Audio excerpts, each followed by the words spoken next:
doing great, man. How are you doing today? Awesome, man. Awesome. Thanks. You can hear me okay? Yeah, I can hear you good. Can you hear me? Yeah, this is perfect. Cool. This is perfect. FaceTime audio seems to work a little bit better than regular, so. Okay, great. How you doing, man? Awesome, man. Awesome. Thanks for reaching out. It's amazing what social media can do these days, huh? Yeah, no kidding, right? It's amazing. It just makes the world so much smaller. Yeah, yeah. With all the different challenges that it brings, there's definitely a lot of pros that come with it as well. Right. No, for sure. So, A lot of connection. Happy to connect with you, man. It's great to connect. I love seeing people that are doing what appears to be some like-minded kind of things. And was looking at your profile and doing some background on you, and looks pretty cool, man. So I want to get into your story and talk about like what you do and your implementation coaching and all that stuff. Sure. Where were you? You were working out this morning? Yeah. I got up early. I was up around 5:00. Did my little morning ritual, headed to the gym, and then I got calls pretty much all day. Do you work out? How many days a week you working out? Typically around 5 to 6 probably. Wow. Yeah. I like to. I keep it active. I love the steam room, so I'm a big steam room guy. So part of it I do like either cardio and steam, or weights and steam, or might mix all of them together. You ever use the sauna? I don't like the dry heat as much. It kind of, I don't know if it dries out my skin or whatever, but it makes me a little itchy. Where the steam room, I never feel that way after. Really? Yeah. Steam room's there's definitely something nice about that steam room because you feel like you're getting like another workout in almost. Right. You're dripping there. It's great to toxification. Yeah. So you're working out. Damn, dude, that's amazing. Are you married? Not married, no kids. That's why you're. Yeah. I have a little bit of free time. I started feeling down on myself. No. How old are you? I'm sorry. Yeah, no worries. 41. 41. Okay. And you're out in Los Angeles. Yep, on the west side of LA. It's a little town, Marina del Rey, just south of Santa Monica. Nice, man. So yeah, tell us. So you're working out 6 days a week. Obviously, that's a huge part of your lifestyle. Let's go back a little bit to your earlier days. Where'd you go to school? I went to a prep school. I went to a high school that was like a boarding school. That was in Massachusetts, central Massachusetts, called Cushing Academy. And then I went to I played baseball at Wake Forest. So I was fortunate enough to get a scholarship down there, and then went down south for 4 years to North Carolina, where Wake is. Oh, that's great. Wow. And then after college, you went into sales? Yeah, I basically, I played, I wanted to, one of my goals was to just have somebody pay me to play a game. So I played 3 years of minor league ball and independent ball, and pretty much just maxed out my talent, and eventually they told me I wasn't good enough and released me. And I knew I wanted to be in California, so I literally just packed up, had a friend that offered me a place to stay, and moved out to Venice Beach.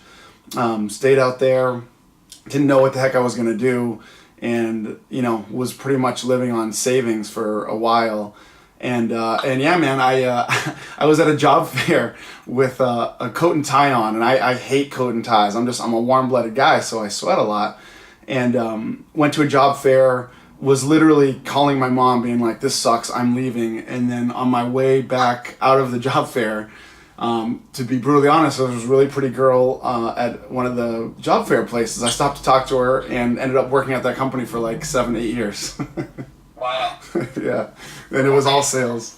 So you're doing sales. Like, what kind of sales was it? So we were doing like home improvement sales, man. So we did like, I started off with kitchens and bathrooms and flooring and that kind of stuff, and then started to get into kind of like heating and air conditioning and things that made your home kind of energy efficient and green. So from there, what happens? So from there, basically, I was fortunate. I had a lot of great mentors in sales, and I look at sales as literally every single second of every single day, whether we want to admit it or not. We're in sales regardless of what our position is, and whether we're an entrepreneur or W-2 or whatever. And I learned kind of, how to contribute and how to be of service to people and build relationships and basically explain value and things like that. So I was fortunate. My first month, I set a record. It was for Sears Home Improvements, and kind of had a rise over the years. And my claim to fame was kind of in 2008, 2009, when kind of the world was falling apart, they had slashed our bonuses. We were making about, I don't know, $8,000-$9,000 a month just on the bonus, not including any commissions or hourly. And they slashed that to the same metrics would get us about $800. And I was like the mayor of Negative Town, man. I was leading the charge. By that time, I had made a name for myself and was kind of, I was going around I knew all the different reps and the different offices all around the country, and I was like, look what they're doing, man. Like, we gotta leave. We can't stand for this, yada, yada, yada. And I had a great mentor that kind of challenged me and shifted my perspective. For that same metrics that I would have hit, my bonus would have been like, $800-$900, like I said, but they made this astronomical metric, and the bonus was $49,625, but nobody had ever hit those metrics in the history of the company. Series been around 100 years. So he challenged me. It was the first time I ever legitimately and sincerely wrote down my goals. It was the first time I ever used them every day. And long story short, I was the first person to hit that goal, and it was a month after I was the mayor of Negative Town. It was a month after this guy challenged me, and I made over $87,000 in 2 weeks. And it was the first time I'd written down my goals. And what I learned was that wasn't a coincidence. And since that day, I've never not written down my goals for the rest of my life. Damn, dude, that is absolutely amazing. That's impressive. So let's talk a little bit about that then, because you were obviously, well, first off, it's crazy that they were slashing you guys by like 90% if I was following you along. Probably. Yeah. I mean, this is when the housing market was crashing. People were getting laid off. Companies were slashing everything. So we were a part of that kind of carnage, I guess. What were you learning at that time, man, as you were young in your career? What were you learning that was giving you a competitive advantage against maybe some of your team members or what have you, or even competitors? How you were excelling above and beyond? What were some of the things you were beginning to learn about sales? Great question. I mean, I learned two things, really. One, I learned about goal setting. I learned how serious that is. I learned how it started to affect my conscious to my subconscious mind. I learned how to start to train my brain. That was a big part of it. But what I also learned was accountability. The market won't depend, no matter what it is, a real estate market, a sales market, whatever it is, the market won't depend on my success. I determine my success. And when I really learned that, I was surrounded by an industry, whether it be real estate, whether it be sales or whatever, where people were using the blame game. It becomes exhausting when you start using the blame game. My boss is this, or the market is this, or the industry is down, or nobody has money, or any of those things. And really what I learned was it really just deflects 100% utter accountability. And one of my great mentors taught me, Ricky, if you're good enough, they'll buy. It doesn't matter what it is. If you're good enough, they'll buy. If you provide enough value and service, they will see the value of it. And do not let outside factors really dictate your success, because then you're just a slave to those outside factors. Anybody can be successful in a killer market or a killer upturn, but I think it's the people that learn how to really condition their mind and train the way they think, and they can, essentially have that utter, unwavering self-accountability. So when you hit that, that's beautiful. When you hit that goal, and you hit that 49,000, and then 80 some thousand in 2 weeks or whatever that was. Mm-hmm. What was that like moment like for you? Interesting you say that, because I use this in a lot of my talks.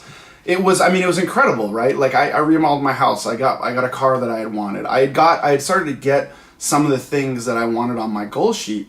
But what I also learned was, as I started to get those things, it was incredible, because I never made that much money in such a short amount of time. But also at the same time, it was a little bit unfulfilling. I didn't know why.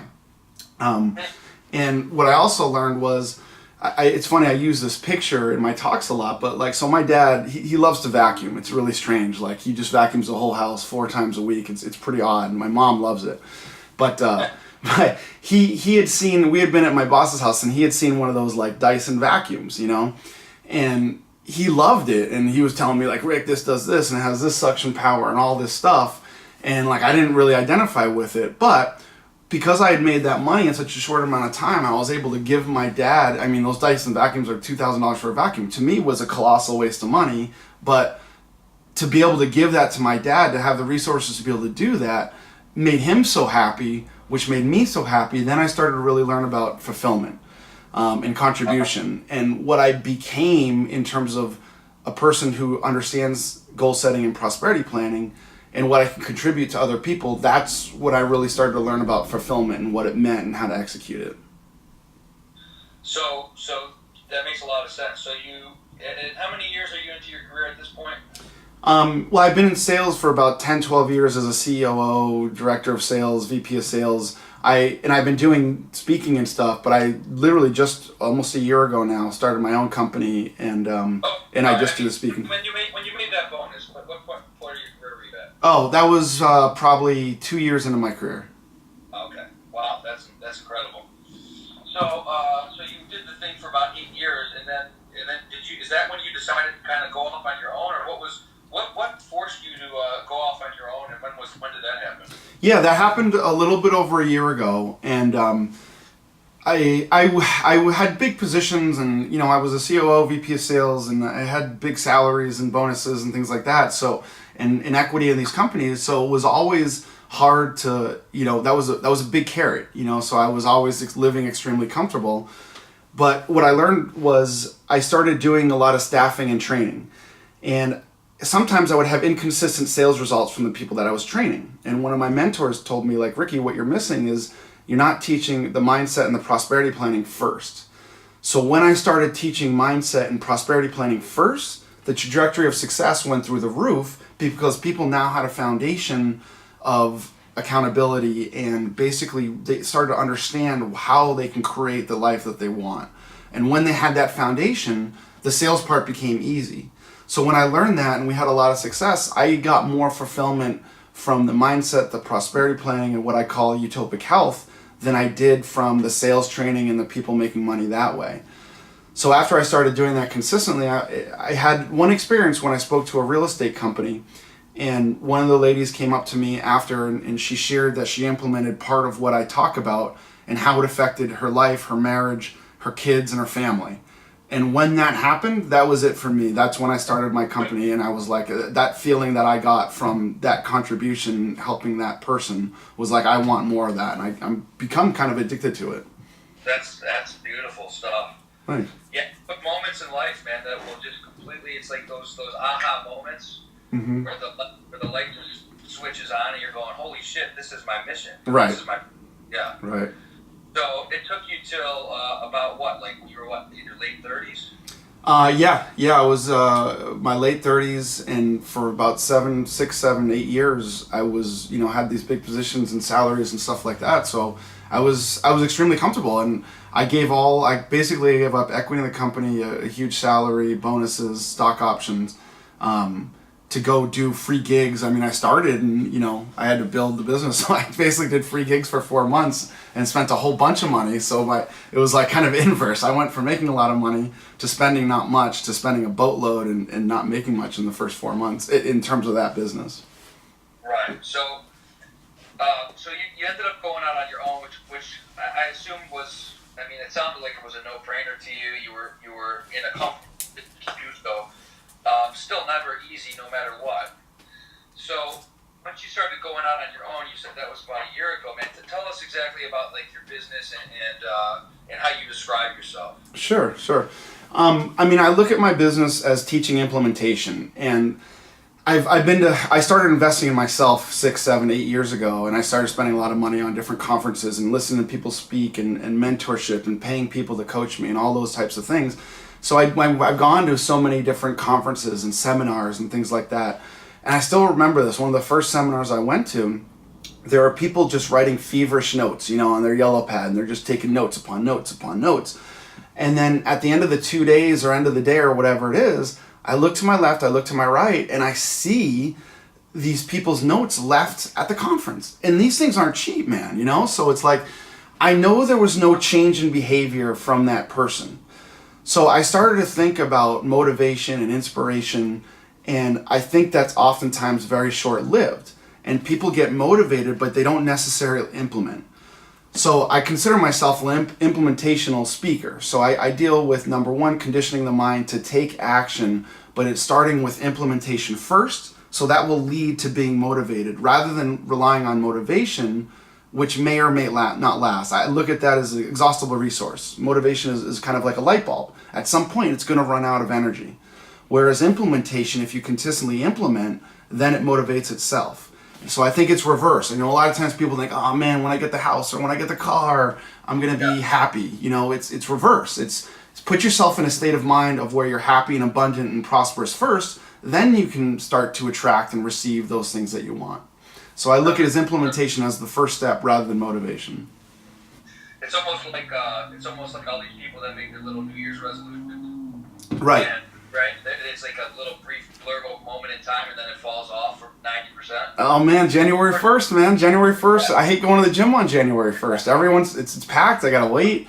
And everyone's there. You'll never see them again. Well, you see them a year later, but yeah. But that's the difference, man. That's like that motivation because it's a little quick blurb moment in time, and then it fades off. Whereas versus you like doing 6 days a week, that's become an implementation. It's become a lifestyle. Yeah, and I don't have to think about it because it's so buried in my subconscious now. It's a habit. It's a prosperity habit, and we can really do that with any part of our life, whether it be financial, whether it be relationship wise, whether it be health and fitness wise, whether it be contribution goals or whatever. If we program ourselves properly, then we don't have to use the willpower because it becomes just a prosperity habit. So, are you doing a lot of implementational speaking? What's your business coaching? Tell us a little bit more, will you? Sure. Yeah, I do a lot of speaking to tech companies, real estate companies, sales companies, and some HR arenas. So I do mostly with speaking, and then I have a couple of companies that have me on retainer where I'm basically consulting with them, whether it be with sales or whether it be with HR or whatever the case may be. But it's mostly speaking and consulting. So what's like a typical engagement like? Like you go in there for a day, or how does that work? Yeah, I basically have like different seminars. Sometimes I'll to a company if it's they're just getting to know me. I'll do a free 30-45 minute kind of talk. That's really tip of the iceberg. And then there's like a 2 to 3 hour seminar that gets a little bit more in depth. And then for my bigger events, we do a full day or even a 2-day thing where we can really get into kind of tangible, easy to follow implementation tactics.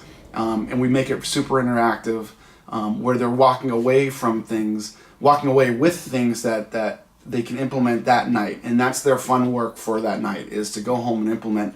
And that's the best part about it, because when they come back, a lot of what they do, part of their fun work is to share it with somebody not in the room, and usually that's either kids or husbands or wives or whatever, and that creates a lot of synergy. I've gotten so many people that kind of ask me about hey, can you coach my wife, or can you coach my husband, because they go home and share that, and it creates like kind of new dialogue that wasn't there before. And really what that does is raise awareness of something that's out there that they may not have thought of before. Most of your clients, the majority of them that you're talking to, you have one thing where these companies are void of, what's the one main thing that you see typically across the board where what a company is lacking, or where there's a hole? Oh, consistency, for sure. I mean, and I think just because so many people rely on willpower and so many people get frustrated because they're relying on willpower, it'll last for a couple weeks. If you're really good, if you really can grind, maybe a month and a half, probably 2 months is going to be the max. But people want to start a new action, and then they start, and man, they go, they're excited, and then it fades off because they're starting from the wrong foundation. They're not changing the way they think about it. If they change the way they think about it, they're going to change the way they feel. If they change the way they feel, the action and the result becomes a formality. But so many people aren't changing the foundation, and they're not conditioning their mind or training their brain to be able to develop a new action. That's without question the first thing that I feel companies are, and just basically individuals, we're essentially all entrepreneurs. So I think all of us, it's a struggle with that for sure. You preach gratitude. You were so grateful you're grateful for these things that most people would like drive themselves crazy for. Right. Which is pretty neat. And I want to get into a little bit of that. You're so grateful that you're even grateful for your fender bender last week. I saw. Yeah. Got in an accident, and a good friend of mine was in the car, and careless, 100% my fault, man. I rear-ended her. And then my brain, it comes so fast now. My brain is so trained. Before I pick up my phone, before I look at an email, before I write a text message every single morning, Since January 6th of 2016, I read my gratitude poem. So it comes fast to me now. So literally, immediately when I rear-ended this lady, I was like, man, I'm grateful for this. I'm grateful for that I have a car, and I'm grateful for I have insurance. Now, I went to talk to the lady, and she was extremely fired up. It turns out that literally, it was a brand new Mercedes, and she had gotten it that day. Oh, wow. But she was fired up. And I don't know if it was my programming or what, but it was like, it was immediate for me. And like, I went and I had a great day the rest of the day. So that, now it's a car accident, right? That's something major, but the same principle can be applied no matter what situation it is. And I've literally sat down with clients and, we're talking about diseases and life and death and things like that. And there's a way to basically train to change your perspective no matter what life throws at you, I believe. What's this 5-minute gratitude poem? Can you talk a little bit about that? Yeah, absolutely. I've been doing it for a long time. So I have basically a 25-minute to 30-minute, I've reviewed what I call my magnificent obsession, my prosperity plan. Literally the first part of that is the gratitude poem. So it's a 2-page poem that I wrote. And the first page are things that people usually are complaining about. And the second page are things that are very easy to be grateful for. And I've taken all the things that I used to complain and quite frankly bitch about, and I changed the perspective. So the first one on there was near and dear to my heart because I could not stand being on a plane on a red-eye flight, flying for, say it's cross country or whatever. The lights go down. I can sleep on a plane. I always try to get an aisle seat. So when I was about to fall asleep, they put the lights down and then a screaming baby just goes off on the plane. That used to drive me up the freaking wall. Like to the point where I was like, I wouldn't sleep the whole flight. I'd be so fired up and stressed out. And that was one of my biggest pet peeves. And when I learned this about mental conditioning and emotional fitness and training and conditioning my mind, I changed my perspective because I said, look, how many people in the world would kill to hear that screaming baby? There's people out there that don't have the sense of hearing, and I'm taking that for granted. So I changed it. And the first thing on my gratitude poem is, I'm grateful for the screaming baby on the plane because it means I can hear. And how grateful I am to be able to have these senses and to be able to hear these things where so many other people don't have it, and I'm taking that for granted. So true. That's such a unique perspective. I mean, it's obviously so much easier said than done to be able to practice that. But like you say in your speeches and in your talks and in your coaching, it's the brain's a muscle, man. Yeah. It needs to be worked out. Absolutely. Constant reps, right? Absolutely. And the more that you do it, the easier it becomes, because just like it happens fast. I believe in vibration and frequencies, and thought vibrates the fastest. So when you do it over and over and over and over again every single day, I don't care what situation somebody throws at me. If my mind is conditioned, it will come gratitude first. And when gratitude comes first, my perspective is changed. And when my perspective is changed, I have a whole different filter and outlook on my life. And when I do that, life turns around and becomes super abundant and prosperous and awesome, and it happens fast. What gets you down?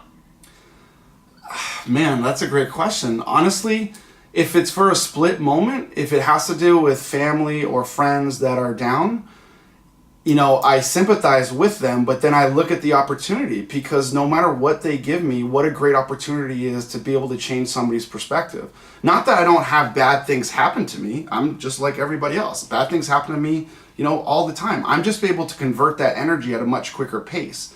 So if somebody comes and they have something that's not going so well for them, and I look at that as an opportunity, let's collaborate and let's try to convert that energy.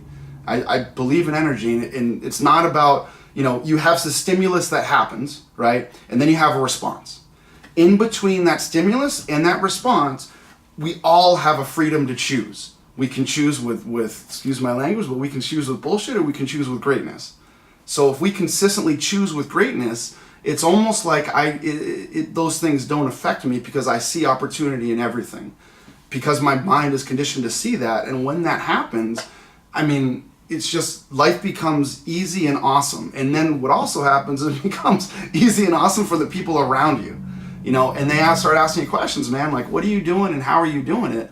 And then you're able to share that with somebody, And to me, that's the greatest feeling on the planet and the greatest form of contribution that there is. First off, if I go an entire episode without a curse word, man, I'm disappointed.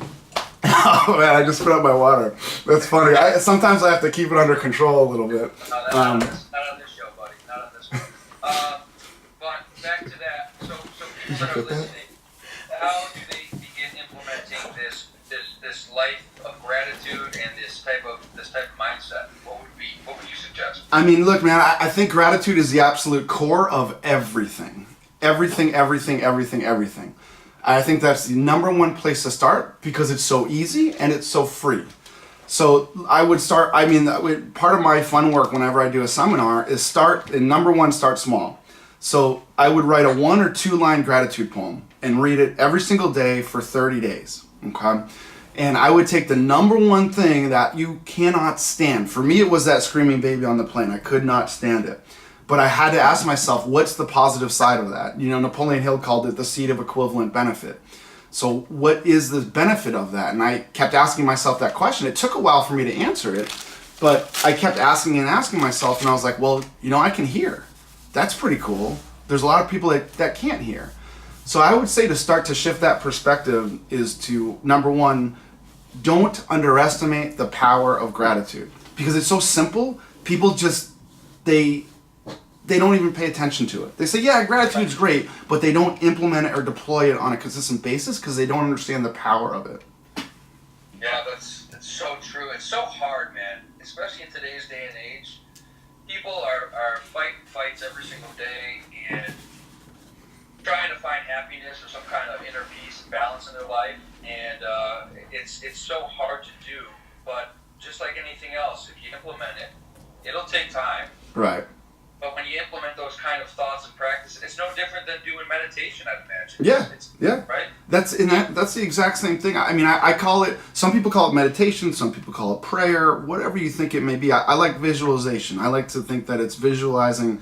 I'm a big quote guy. Albert Einstein said visualization is everything because it's the coming attractions of your life. So I like to look at it as that. But yeah, it's all the same. It's all the same process for sure. Do you do any meditation or yoga? I don't do yoga. I do visualization for the 30 minutes every single day. So that's kind of my form of meditation. Mm-hmm. And you feel it's completely changed your life? Oh, without question. Yeah. Without question. Like when I... So what's the rest of your day look like with clients? What goes on in a typical day of Ricky Mendez? Yeah, so I'll definitely do some consulting. I usually have a couple of calls. And then I'm starting to do more and more events. I have an event with Lululemon coming up and some... bigger companies in real estate like Keller Williams and Compass. You there? Yep, can you hear me? I lost you for a sec. Okay. Yeah, so I'm working on doing different events. I'll do some consulting and I'll have some calls each day. And then I have some events coming up with real estate companies like Compass or Keller Williams, and then with Lululemon as well. That's what I really like to do is the events, because I feel like people will walk away with implementational tactics that they've heard and they've seen. Kind of, I give an outline on how I did it, how I started it, and how they can go about it. So I always get great feedback from that because it's kind of a live audience and they can really learn the power of implementation. What was the Be Awesome event you did last year? That was just my own event. We put that on, and it basically covered what I look as like kind of the 3 pillars. Number 1 is mindset, 2 is prosperity planning, and 3 is utopic health. So those 3 things, I mean, if you can start to learn those, whether you're in whatever industry you're in, if you can understand how to condition your mind, you understand how to write out a prosperity plan, and you understand utopic health and how to basically create the health that you want so you can enjoy that time, freedom, and money. Those are the 3 things that I look at as kind of really developing abundance. Are you going to do it again this year? We're actually Lululemon sponsoring me now, so we're doing one that's going to be very, very similar in October. Nice. Yeah, but definitely we'll be doing 1 or 2 of those a year for sure, whether they're sponsored by a company or I just put it on. Who are some of your the influences or inspirational people that you like to follow on Instagram? Gosh, there's so many of them. I mean, Tony Robbins is obviously a huge influence. I love Napoleon Hill. I love Jack Canfield. Dave Meltzer, my personal coaches, Dave Meltzer is a huge one. He's been coaching me for a few years now. Weldon Long was a guy that I met a long time ago that was in my industry, heating and air conditioning. And he taught me a lot about the prosperity plan and basically a lot of parts about my brain and how they worked and how I can dictate them. And Dave taught me a lot. He was a big gratitude guy and really taught me kind of the core of that, how to implement it and what it meant not only for me but for my family, the ones that I loved, my friends, and basically anybody that I come in contact with. So those were probably two of my biggest mentors. Also love Les Brown too, big Les Brown fan. Yeah, those are all great ones. We'll finish it up shortly, but if you could look into your crystal ball over the next 5 years, man, where do you see this business taking you? I love events, man, and I love the bigger the event, the better, because I know that we can affect people on a huge scale. So as I start to kind of build a team that's going to be able to kind of help me and put these events on that are of like mind, and really start to spread kind of the implementational tactics that can lead to a higher quality of life. That's really where I want to go, to be able to I can't say it enough, man. I think we're all in sales, and people, I think that has a huge negative connotation to it.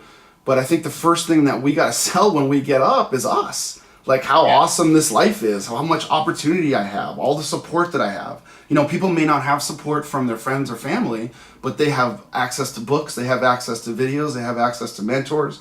We have the freedom to choose and create the life that we want. I mean, that's essentially, if you wake up thinking of all those great things, you're essentially selling yourself on how awesome the life is. How important do you think mentors are for people? Essential, absolutely essential.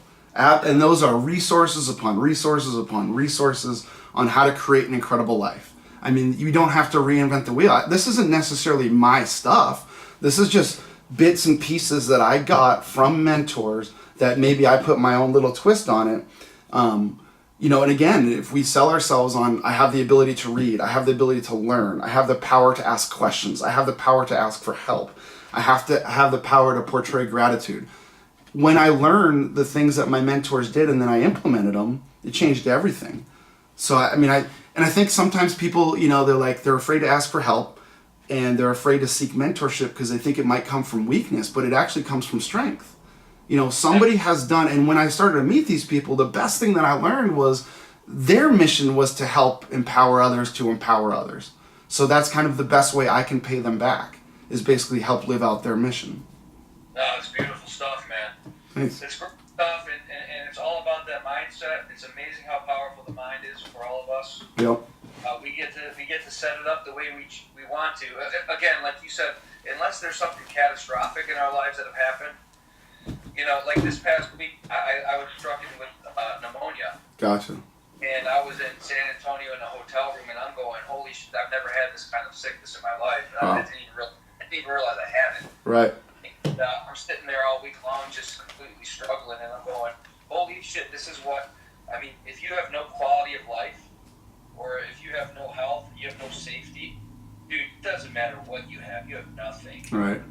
And it's no different from what you're saying. You hear a crying baby on a plane, be grateful you can hear. Yep. Like, that aren't gonna crush you. Just accept them and put a little twist on it. I think it's powerful stuff. Where can people find you online? My YouTube is Ricky Mendez Speaks. My Instagram is Ricky Mendez Speaks. I got a Facebook page that's under Ricky Mendez. The website's rickymendez.com. But all those places. And you travel all over the country, or? Yeah. I actually recently got a gig in Sydney, so I will soon. One of my goals in the last year was to be a global speaker, so that will soon be fulfilled. Great, well, buddy. Yeah. Hey, and I really appreciate you coming on and sharing some insight. Sure. Thank you. I'll continue to follow you, and if you do have any events, man, please keep me posted. Be happy to take a look at those. For sure, man. For sure, and thank you so much. I appreciate the time, for sure. Thanks, man. We'll talk soon. All right, sounds great. Thanks, Nate. Take care. All right, bye. Jesus Christ. Funny shit, and I don't think I got it on video. I have it. Well, you do? Okay, good, because I heard you talking and everything you were saying was just so good, and I wanted you to have clips for your Instagram. I was like, you need to see these phone clips of this, because I was like, sure, you're going to be able to spice it quickly and easily, so that's why I came in and started filming. I felt bad in interrupting you, but I was so fucking glad I got to witness you spit green juice all over. This shit It was happens such all an the authentic, time. like, movie spew. It, like, spewed, I'm mad, I'm pretty sure I didn't get it, because yeah, it spewed